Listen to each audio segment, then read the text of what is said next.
Hello and welcome to 4 ways to speed up your Harb rush.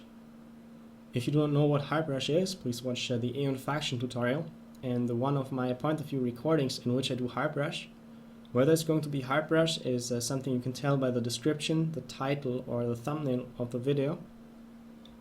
And I think it's important that you've seen somebody execute a Harb rush at least once so you know what we are talking about. And after you've done so, we can check out how to make the Harb rush faster. And the first tip is going to be to economize on T2 units.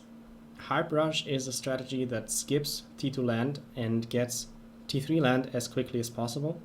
And this involves building as little T2 units as possible in the T2 stage.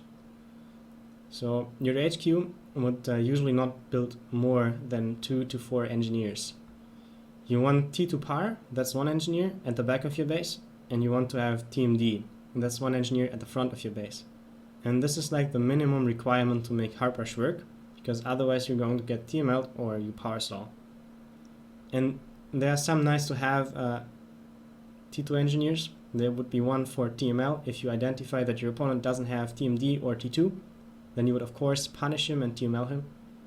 And in some situations you want to have a small fire base to stall an enemy a T2 push, or to function as a retreat for your combat ACU that is recharging its shield or getting another upgrade. You may also want to invest into flak, especially in team games. When your enemy team has more active air players than your team, it is not going to make sense to be the only air player that is trying to outproduce everybody. It's not going to work, so it's better to just rely on ground-based mobile flak, T2 flak, and you can have 1 or 2 around your ACU to keep it safe from gunships and the like. And for the same reason, you would want to have 1 or 2 asylums around your ACU, and that's pretty much it. All other units are kind of panic units. You only build in emergency cases when you get rushed by lots of T1 or T2 units, and typically you would get a support factory to produce these units if you have to, instead of wasting the time the HQ is going to require to upgrade to T3. So you can see how important it is that you keep your T2 land stage short and do not overbuild engineers and other T2 units.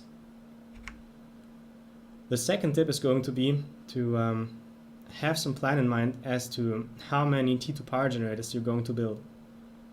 So the bullet points below are some examples for what you could use one T2 power generator. So if you have T3 land and some assistance, then this is going to consume roughly as much power as a T2 power generator creates. T2 air and assistance is also going to consume roughly as much power as a T2 power generator generates. So usually you get both T3 land and T2 air when you want to do Harb rush, and this is why the general purpose power generator requirement for Harb rush is 2. And in some situations where you don't have many assisting engineers on your T2 air, for example, you can reclaim some T1 power generators, and with 2 T2 power generators you're going to be just fine. So you can always, remove some T1 power if you notice that you're wasting power. And in other situations you may want to have a combat ACU with asylums, like a shield upgrade ACU, second shield upgrade, really great for Aeon, for example.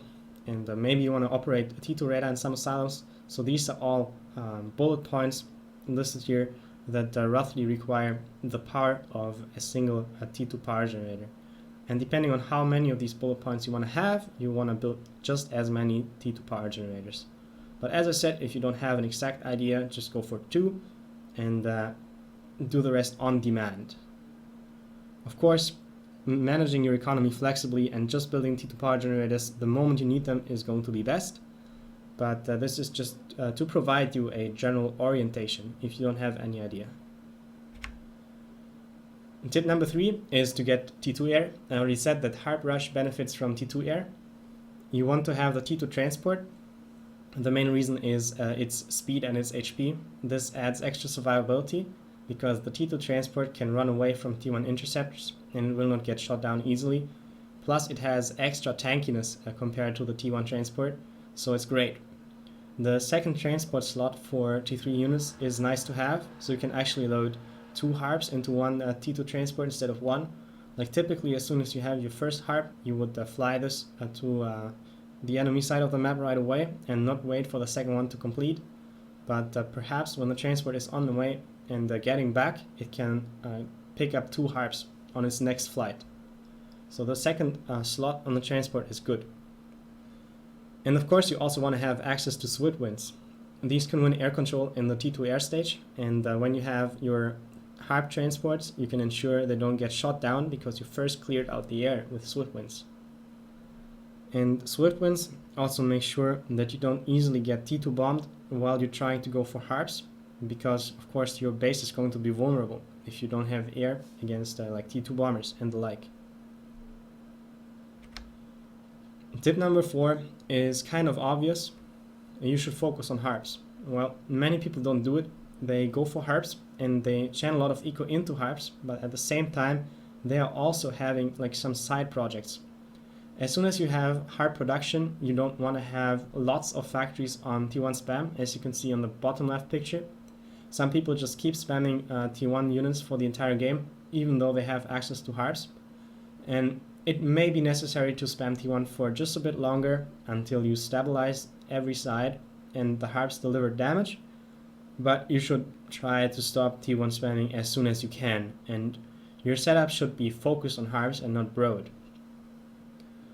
Another like commonly seen thing is that beginners have access to Harbs and they don't try to get as many Harbs from their first like HQ as possible and strike high value targets on the enemy side of the map, but they mistake Harb rush for Harb spam, and they get all of their T1 factories to T2 and later to T3 and make Harbs from all of these factories.